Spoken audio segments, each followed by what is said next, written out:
के इस पुस्तक महोत्सव का उद्घाटन करने के लिए अजगर वजाहत साहब उपस्थित हुए हैं। एकमात्र ऐसे लेखक हैं जो एक लेखक को महाबली के राजा से ऊपर उठाते हैं।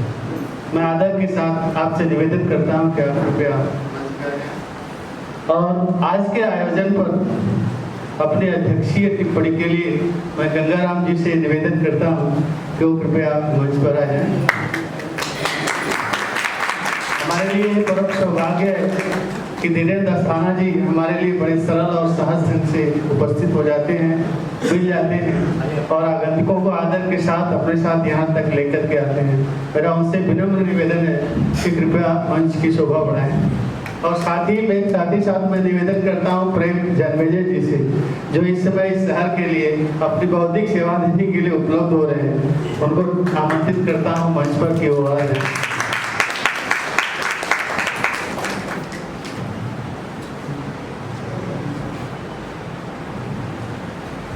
इसके पहले कि मैं ये माइक आज के आयोजन की शुरुआत करने के लिए आदरणीय रमन मिश्र जो स्वसंगम फाउंडेशन की कमेटी के एक सदस्य हैं को हैंड ओवर करूँ, मैं आप सभी सभी लेखकों का, पत्रकारों का, नाटककारों का, रचनाकारों का, कवियों का तहे दिल से हार्दिक स्वागत करते हैं कि स्वसंगम फाउंडेशन ने आईडीएस बैंक जी ने अपनी टीम के साथ जो इस पुस्तक उत्सव के लिए जो योजना बनाई उसका एक स्वरूप जो है वो साकार होता हुआ दिख रहा है। पुस्तकों के जो लाभ हैं, पुस्तकों से हमें जो चीज़ें मिलती हैं वो ये आयोजन आज हमको दे करके जाएगा, ऐसा मेरा दृढ़ विश्वास है। इसी के साथ मैं आप सबका स्वसंगम फाउंडेशन की तरफ से, इसकी कमेटी के सदस्यों की तरफ से, साथ ही साथ बिरुंगला केंद्र के उन तमाम बुजुर्गों की तरफ से मंच पर स्थित अपने अतिथियों का तथा आप सभी का हृदय से स्वागत करता हूँ। शाब्दिक या मनोभावों से स्वागत के अलावा हमारे पास या फाउंडेशन के पास और कुछ नहीं है आपको अर्पित करने के लिए। इसे हमारे दिल से हार्दिक स्वागत समझिएगा। पुस्तकें वो चीज़ होती हैं जो हमारे जीवन को बदलने की क्षमता रखती है। बैंक जी का कहना है कि कोई ज़रूरी नहीं है कि बहुत बड़े बड़े पुस्तक महोत्सव जो बड़े बड़े शहरों में आयोजित होते हैं, दिल्ली में भी हुआ, कलकत्ता में ममता बनर्जी ने उसका उद्घाटन किया, वहाँ पर भी चल रहा है और अगले साल के लिए उन्होंने 10 करोड़ रुपया उसके लिए देने की योजना भी घोषणा भी कर दी है। तो ये कोई ज़रूरी नहीं है कि इतने बड़े बड़े उत्सव मनाए जाएँ, छोटे लेवल पर भी हम इन उत्सवों को मना सकते हैं। और जैसे छोटे छोटे मेले होते हैं, उस मेले में हम लोग जाते हैं और उस मेले को देखते हैं और मेले से जो भी कुछ मिलता है उसे ले करके आते हैं। उसी तरह का एक छोटा सा मेला स्वसंगम फाउंडेशन ने यहाँ पर लगाया हुआ है।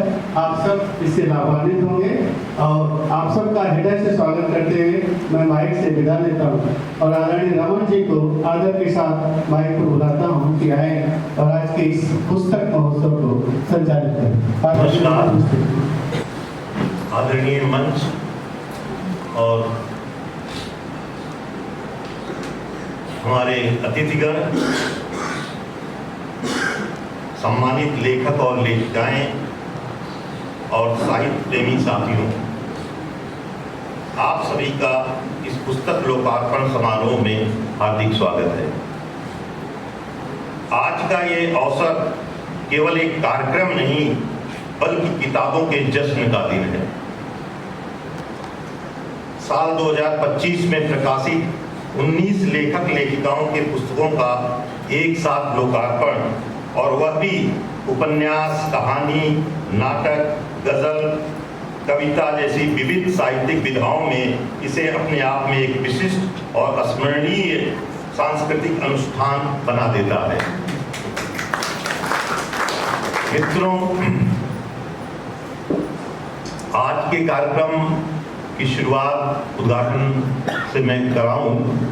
सूचित करना चाहता हूं कि आज जो हमारे 19 लेखक लेखिकाएं यहाँ पे उपस्थित हैं वह अपनी पुस्तकों, अपनी रचनाओं का परिचय स्वयं देंगे और ये सिलसिला अभी उद्घाटन भाषण के बाद हम एक सामूहिक लोकार्पण के बाद कार्यक्रम विधिवत तौर पे शुरू करेंगे।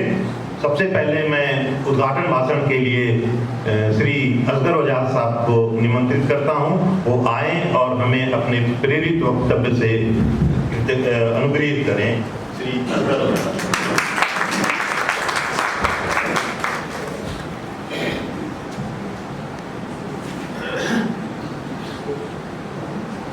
आदरणीय मंच और साथियों, ये आयोजन अपने आप में बड़ा विशिष्ट है। मैं ये मानता हूँ कि बहुत बड़े स्तर पर किए जाने वाले आयोजनों की तुलना में इस तरह के आयोजन अधिक महत्वपूर्ण होते हैं, क्योंकि बड़े आयोजनों के पीछे वो लगन और वो श्रम और वो मेहनत नहीं होती है जो इस तरह के आयोजनों में होती है। बड़े आयोजन आमतौर से बड़े पैसे से शुरू होते हैं, और जब बड़ा पैसा आ जाता है तो भावनाएं वहाँ कम हो जाती हैं, मध्यम हो जाती हैं। जहाँ पैसा कम होता है वहाँ भावनाएं से ही काम होता है। तो जो काम भावनाओं से किया गया है उस काम का महत्व ज़्यादा हुआ, बड़ा महत्व हुआ। आयोजक इसके बधाई के पात्र हैं। और दूसरी बात भी ये कहना चाहूँगा कि आमतौर से लोकार्पण हुआ करते थे किसी एक पुस्तक का, 2 पुस्तक का लोकार्पण। इतनी पुस्तकों का एक साथ होना अपने आप में ये दिखाता है कि पुस्तकों की और लेखकों की एक बिरादरी है, एकजुटता है, उनके अंदर एक एकता है। एक ऐसी भावना है कि हम सब मिलजुल कर काम कर रहे हैं। हम सब जो काम कर रहे हैं उसमें कहीं कोई अकेला नहीं है, कोई अकेला नहीं है। इसलिए एक पुस्तक का यहाँ लोकार्पण नहीं हो रहा है, बल्कि इतनी पुस्तकों का एक साथ हो रहा है। पुस्तकों के महत्व से हम सब परिचित हैं। मुझे एक बार मराठी लेखकों के एक आयोजन में जाने का अवसर मिला। मैंने देखा कि किताबों की आरती उतारी जा रही है, किताबों की आरती उतारी जा रही है। किताबों का इस तरह से प्रदर्शन हो रहा है कि उनकी झांकी निकल रही है। ट्रक के ऊपर किताबें इस तरह रखी हुई हैं कि लोग उन्हें देखें और शहर से झांकी के रूप में उनको निकाला जा रहा है। तो इस तरह मगर पुस्तक जो है वो एक प्रकार से जीवन के लिए उतनी ही महत्वपूर्ण है जितनी महत्वपूर्ण ऑक्सीजन है। जिस प्रकार ऑक्सीजन के बिना आप सांस नहीं ले सकते, जीवन संभव नहीं है, उसी तरह पुस्तक के बिना भी जीवन संभव नहीं है। क्योंकि पुस्तक आदमी को मनुष्य बनाती है, और जब तक कोई मनुष्य नहीं बना उस समय तक उसका जीवन जो है वो प्रकार से बेकार का जीवन है। सुसंस्कृत बनाती है, सभ्य बनाती है। मानवता का सबसे बड़ा पाठ जो है वो पुस्तक सिखाती है, और पुस्तक का महत्व उस समय और अधिक था, या लोग अधिक कहना शायद सही शब्द न हो, लेकिन पुस्तक को लोग उस समय और बड़ा मानते थे, जबकि छपाई नहीं हुई थी, हाथ से लिखी जाती थी पुस्तकें। तो किसी के पुस्तक हाथ से लिखी गई है तो वो कहता है कि मैंने एक पुस्तक लिखी है, समाज को मैंने एक ऐसी चीज़ दी है कि जो एक से दूसरे तक पहुंच सकती है। एक साझा ज्ञान है। ज्ञान को साझा करना सबसे बड़ी बात है। तो पुस्तक जो है वो ज्ञान को साझा करती है, लोगों तक पहुंचाती है दूसरे के विचारों को। तो इसलिए जैसे जैसे पुस्तक का महत्व हम रियलाइज़ करते हैं, हमारा समाज करता है, वैसे वैसे समाज के अंदर हम देखते हैं कि बदलाव की प्रक्रियाएं शुरू होती हैं। हम ये भी देखते हैं कि देखिए हमारे देश में, देश के कुछ हिस्सों में पुस्तक को लेकर जो चेतना है वो चेतना दूसरों हिस्सों में भी आए, इसकी हमें बड़ी आशा है। हम कामना करते हैं कि ऐसा हो। मैं ये समझने की कोशिश कर रहा था कि हमारे देश में जो मोबाइल लाइब्रेरी है, मोबाइल लाइब्रेरी का इतिहास क्या है, मोबाइल लाइब्रेरी कब शुरू हुई, कहाँ शुरू हुई, किसने शुरू किया। तो मुझे जानकारी मिली कि 1958 में तमिलनाडु में मोबाइल लाइब्रेरी की शुरुआत की गई। मोबाइल लाइब्रेरी वहाँ बनी, जो लाइब्रेरी गांव-गांव जाती थी और गांव के लोग जो पुस्तकालय तक नहीं आ सकते हैं, उनको वहाँ पर पुस्तकें उपलब्ध करवाई जाती थी। हिंदी क्षेत्र में अभी तक इस तरह की बहुत सार्थक पहल जो है वो हैं, ज़रूर हैं, लाइब्रेरियाँ हैं, मोबाइल लाइब्रेरी भी है, लेकिन उस तरह की पहल जैसी होनी चाहिए थी, जैसा किया जाना चाहिए था, वो शायद कम है, शायद कम है। इसीलिए हम देखते हैं कि दूसरे प्रांतों की तुलना में हिंदी में पुस्तकों का प्रकाशन और प्रसारण उतना नहीं हो पा रहा। एक और मुख्य कारण ये है कि किताब को लेकर अगर एक तरह की व्यावसायिकता बढ़ेगी, मैं ये नहीं कह रहा हूँ समाप्त हो जाए। किसी आदमी को अपने घर में एक किताब मिल गई, अचानक ही किताब मिल गई तो वो डर गया, वो बहुत डर गया कि ये किताब यहाँ कहाँ से आ गई, और इतना बड़ा अपराध हो गया, इतना बड़ा जुर्म हो गया, इतना बड़ा धोखा हो गया मेरे साथ कि ये किसी ने या तो मेरे घर में डाल दी है, किसी मेरे दुश्मन ने, और ये कहाँ से आ गई। तो उसने फ़ौरन पुलिस को फ़ोन किया, पुलिस को फ़ोन किया और कहा कि ये किताब मेरे घर में पहुँच गई। पुलिस में हड़कंप मच गया, वहाँ सारे जो दस्ते हैं तैयार हो गए और फायर ब्रिगेड की गाड़ियाँ आने लगी और पुलिस के दस्ते आए और कहा कि वो जो बम को डिफ्यूज़ करने वाले दस्ते होते हैं उनको भी लाया जाए, क्योंकि किताब को एक बम माना जाए ना, किताब एक बम है।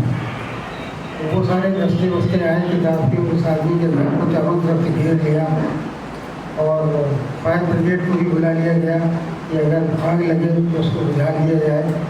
और वो उस आदमी से कहा गया फ़ौरन आप घर से बाहर निकल जाओ। वो बाहर निकल गया और उन्होंने उस किताब को ले करके और डिफ्यूज़ कर दिया, बुझा दिया, किताब को समाप्त कर दिया, बम जो है वो ख़त्म हो गया। तो ये बेहतर है। बहुत धन्यवाद अफजल उजाज साहब। हमने तो अपने जीवन में जब सांस्कृतिक गतिविधियों में हिस्सा लेने की शुरुआत की थी तो मैं बड़े फख्र के साथ कह सकता हूँ कि असगर साहब का नाटक था सबसे सस्ता गोश्त, उसमें अभिनय भी किया, उसके कई शो भी कराए और लगभग बम्बई में मुझे जहाँ तक याद है कम से कम 40 से 50 शो उस नुक्कड़ नाटक के हम लोगों ने किए थे सबसे सस्ता गोश्त का। तो बहुत ही प्रेरक वक्तव्य था आपका।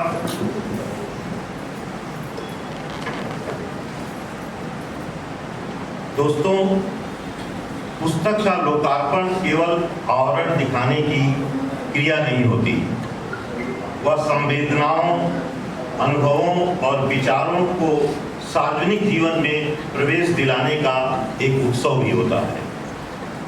आज हम 19 ऐसे ही लेखकों के विचारों, अनुभवों और संवेदनाओं का स्वागत कर रहे हैं। इसी भाव के साथ आइए हम लोकार्पण की क्रिया की शुरुआत करते हैं।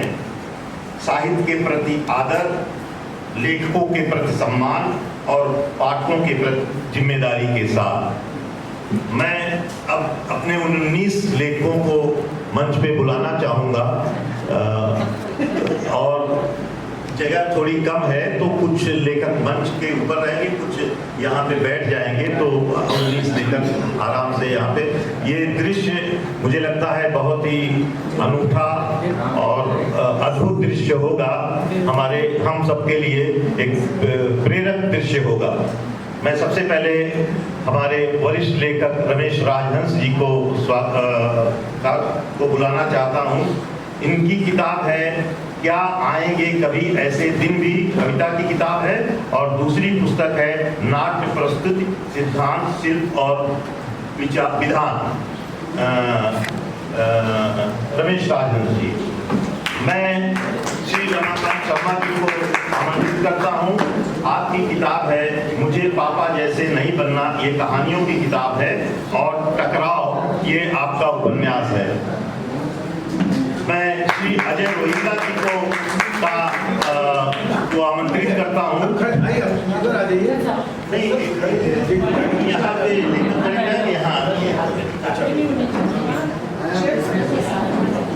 मैं अजय रोहिल्ला जी को आमंत्रित करता हूँ। उनकी कविता की किताब है अमूर्त काल। अजय जी बहुत अच्छे नाटककार हैं। पिछले दिनों इसी हाल में उन्होंने इस्मत चुगताई की कहानी घरवाली का नाट्य रूपांतर पेश किया था। श्री अजय रोहिल्ला जी। मैं श्री अनूप सेठी जी को आमंत्रित करता हूं। आपकी पुस्तक है चयनित कविताएं, और ये पुस्तक 2 भाषाओं में है, एक हिंदी में और दूसरा इसका हिमाचली अनुवाद भी प्रकाशित हो चुका है, लेकिन वो किताब अभी शायद अनूप जी तक पहुंची नहीं है, लेकिन वो प्रकाशित हो चुकी है। उसी किताब का ये हिमाचली अनुवाद। मैं विभा रानी जी को सादर आमंत्रित करता हूँ। आपकी किताब है कहानियों की सिंह चैन, और संस्मरणों की किताब है मधुबनी की मुनिया, और 4 एकल नाटक, और एक मैथिली में आपकी किताब है पाक में मधुरी। मतलब पाक में मधुरी का मतलब पाकिस्तान में माधुरी दीक्षित। और हमारे बीच में एक बहुत ही प्रेरक व्यक्तित्व है नाटक और रंग की दुनिया के श्री मंजुल भारद्वाज जी। मैं उनको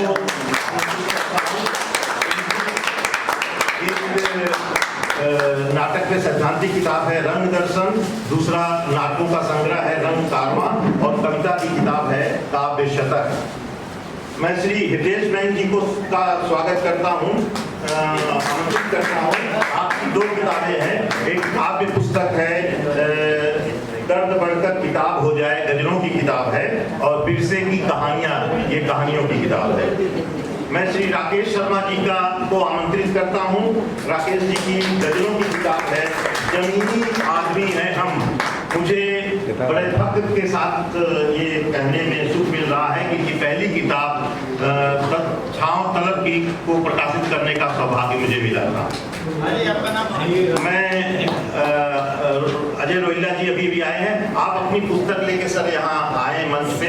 ये जो सामूहिक लोकार्पण की क्रिया में शामिल जी को आमंत्रित करता हूँ। इनकी किताब है राग विराग, जो हाइकू संग्रह है, रोबो और टोटो, ये बच्चों की कहानियां हैं, और एक जीवनी भी है, इसी 2025 में प्रकाशित हुई है, मैं नाना बोल रहा हूँ। और हमारे बीच में हुस्न तबस्सुम निहा है, मैं उनको आमंत्रित करता हूँ। नीले पंखों वाली लड़कियाँ, शायद वो अभी आई नहीं है। हुस्न तबस्सुम निहा। रीता राम जी हमारे बीच में है, बहुत ही सक्रिय लेखिका है मुंबई की सांस्कृतिक कामों में। कहानियों की चेक एंड मेट, और एक आलेख संग्रह है हमारा समाज और हम, रीता दासराम जी। कुछ लोग आगे खड़े हो जाएंगे, कुछ लोग पीछे खड़े हो जाएंगे। राजहंस जी से, जो हमारे बीच में हमें हमेशा जीवन और साहित्य दोनों के लिए प्रेरणा का काम करते हैं। हमारे जीवन में जो छोटी मोटी समस्याएं आती हैं उनको भी सुलझाने में मदद करते हैं, और साहित्य में तो खैर हम उनसे प्रेरणा पाते ही रहते हैं। श्री रमेश राजहंस जी।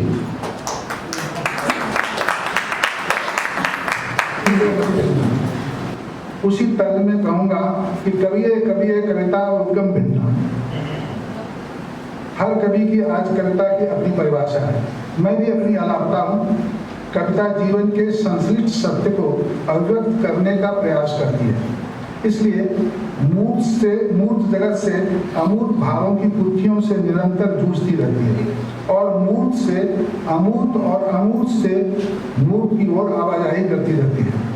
वे भूत, वर्तमान और भविष्य के अंतर्निहित संबंधों की पड़ताल में लगी रहती हैं। इसलिए कहीं कहीं बिल्कुल अबूझ हो जाती हैं, शायद इसलिए कि इनमें बाहर से संदर्भ लगभग नहीं के बराबर होते हैं। जो कुछ होता है वो इनके अंदर ही होता है। बस अब मैं 3 कविताएं पढ़ूंगा। बस एक कविता, मैं कवि नहीं हूँ, मैं कवि नहीं हूँ, फिर भी कविताएं अतिथि आती हैं तो क्या करूँ। मैं कवि नहीं हूँ, फिर भी कविताएं अतिथि आती हैं तो क्या करूँ। मुझे नहीं मालूम मैं कैसा हूँ, मुझे नहीं मालूम मैं कैसा हूँ, शायद कच्ची मिट्टी जैसा हूँ। कविताएं कुम्हार मेरे पास आती हैं, मुझे गढ़ना चाहती हैं, पर मैं कहाँ उनकी रसभरी उंगलियों का दबाव सह पाता हूँ। कसमसाता रहता हूँ और कुछ का कुछ बन जाता हूँ। कविताएं लगातार कोशिश करती हैं कि मैं कुछ न कुछ तो बन जाऊँ, पर मैं उनके स्पर्श में फिर कहाँ रह पाता। मैं कवि नहीं हूँ, फिर भी कविताएं आती हैं, और वे आती हैं जीने का उत्साह, स्वाद, अराजकता और कुव्यवस्था की मार्ग से भी अमृत फल देखने की दृष्टि, विडंबनाओं पर मुस्कुराने की शक्ति देती है। जब जब वे आती हैं, प्रसन्नता की मीठी सौगात लिए आती हैं। सब कुछ छोड़ छाड़ मैं लग जाता हूँ उनकी इस आओ भगत में, जैसे शिष्य लगता है गुरु की सेवा में। जब वे विदा लेती हैं तो कातर आँख देखता रहता हूँ, पता नहीं फिर कब आएंगी भी कि नहीं आएंगी, अतिथि जो ठहरेंगी, और फिर मैं कभी भी तो नहीं हूँ। एक ऐसे व्यक्ति जो बंबई की सांस्कृतिक दुनिया के बड़े पुराने साथी आकलन जैसी पत्रिका वो निकालते रहे, कितनी किताबों पे उनके आर्टवर्क हम देखते रहे, और मैं व्यक्तिगत तौर पे आकलन से मैंने विचार के स्तर पे, ज्ञान के स्तर पे बहुत कुछ सीखा है। और ये सारा काम बिना किसी शोर शराबे, बिना किसी आवाज के करते रहे श्री हरजिंदर सिंह सेठी जी। इनकी कविता की किताब है मेरी धरती के लोग। हरजिंदर सिंह सेठी जी का आमंत्रित करता हूँ, सादर आए और अपनी बात करें। मंच को प्रणाम करते हुए मैं अपनी बात रखता हूँ। अपने बारे में कुछ कहना या अपनी कविता के बारे में कुछ बोलना बड़ा कठिन लगता है। मुझे एक तरह से आत्मश्लाघा जैसा। दरअसल ये काम आलोचकों और समीक्षकों का है। समझ में नहीं आता कहाँ से शुरू करूँ, क्या कहूँ। बहरहाल मुझे अपने घर में ही साहित्यिक वातावरण मिला, पुस्तकें पढ़ने की प्रेरणा भी। धार्मिक साहित्य के साथ साथ अन्य पत्रिकाओं के साथ साम्यवादी विचारों की प्रबल पक्षधर और नवजागरण की महत्वपूर्ण पत्रिका प्रीत लड़ी भी आती थी, जिसे पढ़ते हुए मेरा झुकाव मार्क्सवादी विचारधारा की ओर बढ़ता गया। स्कूली शिक्षा पूर्ण होते ही मेरा संपर्क सर्वश्री राजेंद्र सिंह बेदी, बलराज साहनी, सुखबीर, हरनाम सिंह नाज, प्रीतम बेदी, सागर सरहदी इत्यादि प्रगतिशील लेखकों के साथ होने से मेरी सोच परिपक्व हुई और लेखन के लिए जलवादी दृष्टि मिली। इसके साथ ही मेरा जुड़ाव हिंदी के बौद्धिक लोगों की संस्था साहित्य सहकार से हुआ। वामपंथी विचारों के गीतकार डॉक्टर बंशीधर पंडा इसके संयोजक थे।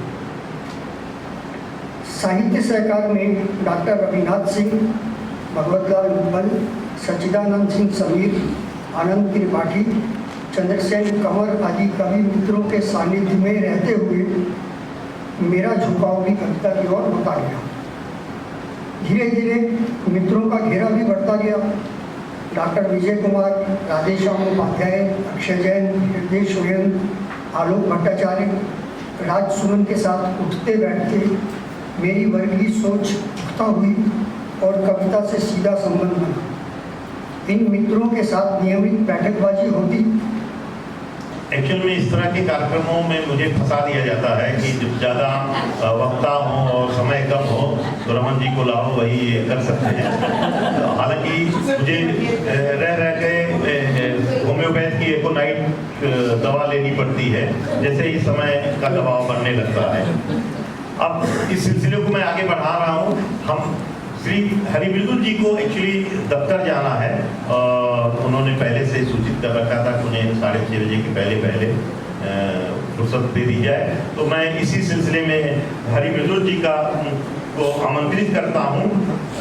हरिमृदुल जी की किताब है कहानियों की, हंगल साहब जरा हंस दीजिए। ये कहानी एक हंगल साहब के ऊपर है। हंगल साहब जरा हंस दीजिए ये कहानी संग्रह है, आधार प्रकाशन से आया है और एक बहुत महत्वपूर्ण कविता संग्रह इनका सेतु प्रकाशन से आया है। भारत देश ही नहीं, अंतर्राष्ट्रीय स्तर के रचनाकार असर वजह साहब यहाँ पर मौजूद है, बहुत ही खुशी की बात है। और अपूर्व व्यंगकार और व्यंग यात्रा के संपादक प्रेम जी हैं, वीरेंद्र जी प्रख्यात कथाकार और राजी साहब वरिष्ठ कथाकार। मैं ये कहना चाह रहा हूँ कि 32 साल मुझे मुंबई में हो गए, पहली बार ऐसा अनूठा कार्यक्रम ये हो रहा। जोरदार आप तालियां। इसके लिए मयंक जी और रमन जी, राकेश जी और अन्य पूरी टीम, राय साहब, ये इन लोगों की सोच थी और ये अब निरंतरता में होगा। अब मैं भी जुड़ा ही हुआ हूँ जी। तो मैं अभी कुछ किताबें मेरी भी आई थी 1-2-3 साल के अंतराल में, और कहानी और कविता संग्रह। तो मैं सीधे कविता पढ़ना चाह रहा हूँ। दो विरार का छोकरा, ये तो आप जानते हैं किसके लिए संबोधन होता है, लेकिन मेरी कविता का शीर्षक है विरार के छोकरे।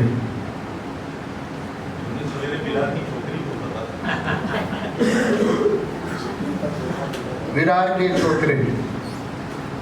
तब मुंबई से बहुत दूर था विरार, अब थोड़ा पास आ चुका है। तब मुंबई से बहुत दूर था विरार, अब थोड़ा पास आ चुका है।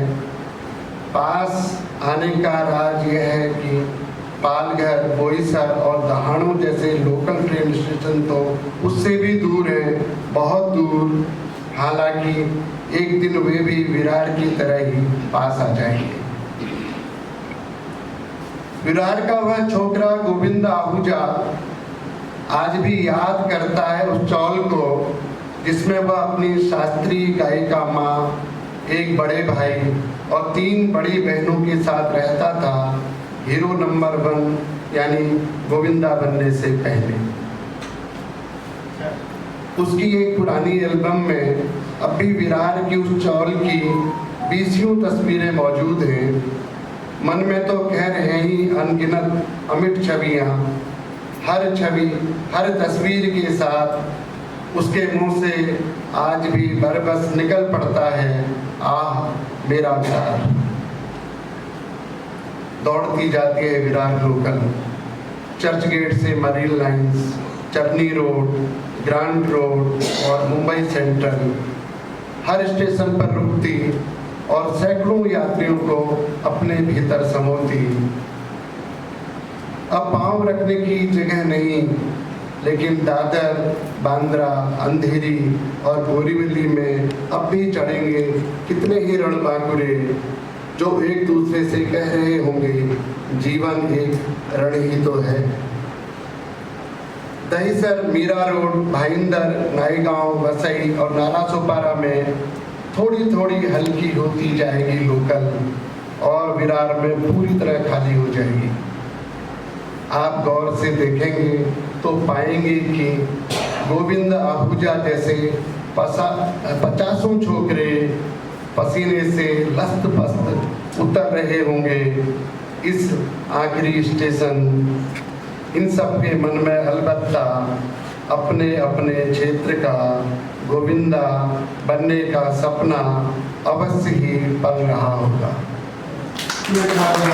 आधा जगह चल पड़ी थी लोकल, कूदा फिर भी हड़बड़ी में गिरा, लेकिन किस्मत अच्छी थी कि ट्रेन के नीचे नहीं गया। कई हैं जो सोए तो कतई नहीं है पर अपने ही में खोए हुए हैं, लगे पड़े हैं मोबाइल गेम में या बस व्यस्त हैं चैटिंग में या फेसबुक व्हाट्सएप ट्विटर पर जमे हुए हैं, ये सब अपने अपने स्टेशन पीछे छोड़ चुके हैं। अब ये भाईंदर पहुंचेंगे या नायगांव या बसई या नारा सुपारा या फिर सीधे बिहार, खटखट खटा खटखट खटखट खटखट नहीं सुन पाए लोकल के भीतर कई बार की गई घोषणा। अगला स्टेशन मीरा रोड, पुडील station Mira Road, next station Mira Road. धन्यवाद।